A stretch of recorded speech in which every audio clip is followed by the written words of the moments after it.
Hi, so in this video I want to briefly talk about another case that is similar to Lucy Letby and Lucia de Burgh, which has recently come up in The Guardian. First of all, I want to mention a channel called Justice by Numbers. This has made a few videos about the Lucy Letby case, and what is really good about this channel is it's quite a deep dive into statistics, into how bias is formed and how bias shapes our opinions, the role of various systems like media, justice, how all of that works. It goes into a good amount of detail. So it explains quite well how, miscarriages of justice can occur, because you get all these things, and once the system starts rolling, you're kind of caught up in it. Now, I'm not saying necessarily that this is a miscarriage of justice, but my stance is I think that there is something really quite wrong with the verdict, with the case. So I think there should be a real retrial, or this should be looked into, or whatever. And okay, I'd also like to shout out to Carl Perkins and Tasha from Tea Break with Tasha. You gave me an honourable mention, thank you so much. And yeah, if you're interested in the Lucy Letby case, those are great channels to watch, as is the Mark Mays channel.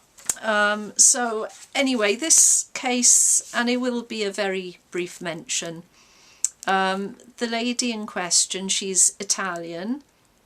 She's called Daniela Pogal. I don't know if I pronounced that correctly. So she worked with terminally ill people, so end-of-life care. So she was accused of murdering her patients and stealing as well. And she spent time in prison trying to get the sentence overturned, and there's a lot of similarities with the Lucy Letby case. So a new lawyer came in and got everything completely overturned. She's now a free woman, but the way this happened, it was basically a witch hunt by the doctors. Now this is what has happened in the Lucy Letby case, and it also seems to be the way things happen, basically, when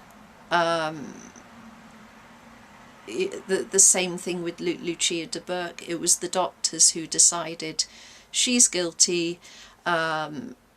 With Daniela Pogal, she did a lot of extra shifts, so she was there a lot more of the time, so they decided, well, she was there, so she must have done it.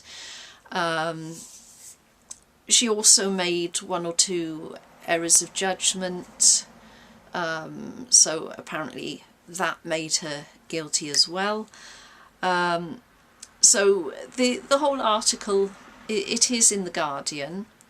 What seems to be a running theme is that when something like this happens, the doctors become the detectives, and they look for the evidence themselves, instead of, this should all be handed really to the police from the word go, because obviously in the Lucy Letby case as well, it was like the doctors had decided the evidence, they'd collated the evidence, they'd obviously commented on the evidence, being doctors, so they'd made all of their own judgments before this even got handed over to the police. So that is something that I think went wrong in this trial. Anyway, the article's in The Guardian, have a read of it. It's really, really very interesting. Please like, subscribe, and hope to see you in the next video.